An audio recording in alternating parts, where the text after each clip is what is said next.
Hello and welcome everyone. तो हम लोग एनवायरमेंट प्रोटेक्शन के ऑलरेडी केसेस को डिस्कस कर रहे थे। This is the second part of it. चलिए आज की क्लास शुरू करते हैं।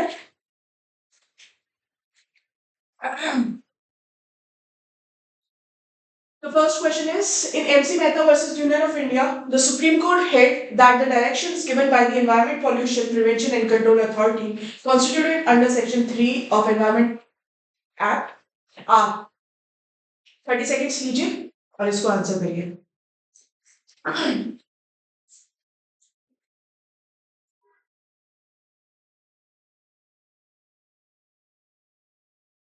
The answer is B. Final and binding on all persons and organizations concerned and are bound to follow the same. एक नहीं are bound to follow the same. चलिए next.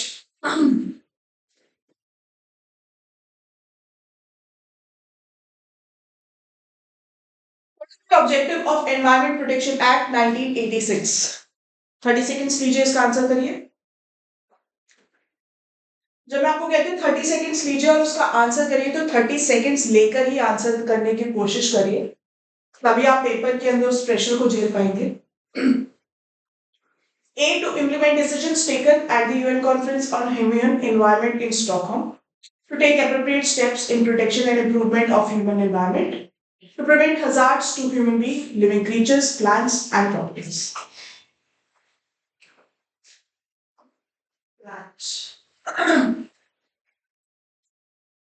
The answer is all of the above. चलिए third. Section 7 of Environment Protection Act directs that person carrying on any industry shall not discharge any environmental pollutants in excess of standards prescribed by. Tricky question, जो question हम लोग ज्यादातर गलती करने की संभावना ज्यादा रहती है हमारी, क्योंकि हम लोगों को एग्जैक्ट जो सेक्शन है वो नहीं पता होता या अथॉरिटी नहीं पता होती। The correct answer for it is central government. Section 7 की बात कर रहे हैं। Directs that person carrying on any industry shall not discharge any environmental pollutants in excess of standards prescribed. तो सेंट्रल गवर्नमेंट ही बोलती है ये, और सेक्शन 7 के अंदर सेंट्रल गवर्नमेंट की बात करते हैं। जो आपके बोर्ड है, स्टेट के बोर्ड्स हैं, और जो सेंटर के बोर्ड्स हैं वो अलग है, वो अलग सेक्शन में दिए हुए हैं। चलिए 14 की बात करते हैं, पढ़िए। Section 17 of Environment Protection Act is significant provision that provides for an offence committed by any department of government wherein 30 seconds लीजिए आंसर करिए। Government is excused from liability as the government itself frames the act. Head of department shall be deemed guilty and is liable. The department officials responsible for contravention will be held liable.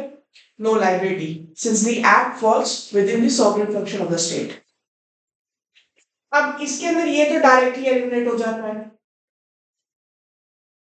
Government excuse भी नहीं होती, बात बचती है यहाँ पे, और ये एक्चुअली कंफ्यूजन वाला क्वेश्चन है, कंफ्यूजिंग क्वेश्चन है, जहां पे एलिमिनेशन तो कर दिया हमने लेकिन दोनों आंसर सही लग रहे हैं। The correct answer is head of the department shall be deemed guilty and is liable. Next देखते हैं, which section defines environment under the act? Environment Protection Act 1986 का कौन सा सेक्शन है जो एनवायरमेंट को डिफाइन करता है? बहुत बेसिक क्वेश्चन है। करेक्ट आंसर 2A है। साथ साथ आपको बी और सी भी पता होने चाहिए। ये एनवायरमेंट पॉल्यूटेंट की बात करता है, ये एनवायरमेंट पॉल्यूशन की बात करता है। 2D आपका हैंडलिंग इन सब्सटेंसेस की बात करता है।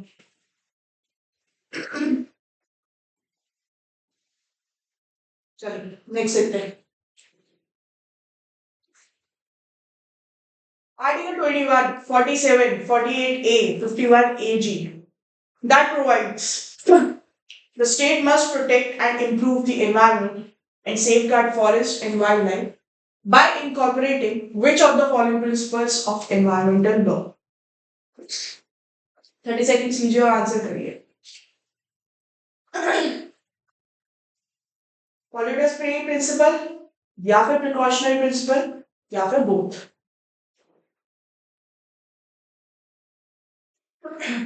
अच्छा, कई बार ना ऑप्शन के अंदर या फिर नन ऑफ द अबव की जगह ऑल ऑफ द अबव दिया होगा,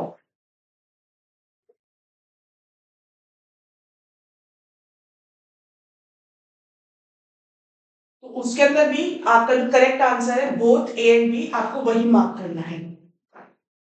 ठीक है, चलिए next question. When was the central pollution control board established? Answer करिए, फैक्चुअल क्वेश्चन है ये, इजी आंसर होना चाहिए। आंसर है इसका 1974। चलिए नेक्स्ट की तरफ चलते हैं।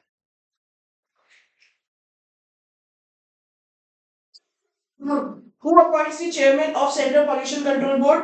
Central government, state government, governor of the state, president of India।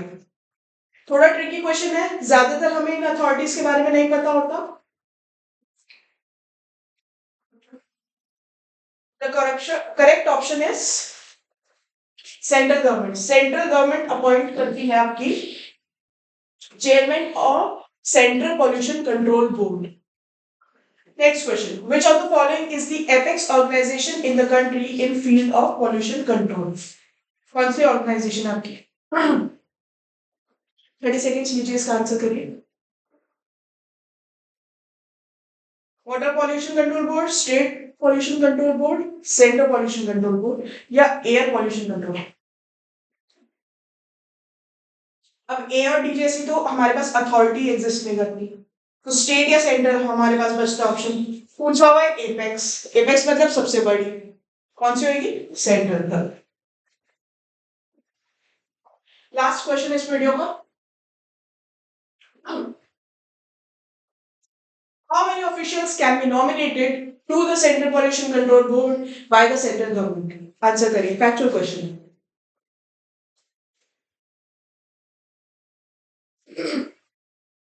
Option A 25, option B 15, option C 10, option D 5। चलिए, करेक्ट ऑप्शन डी, ऑप्शन 5।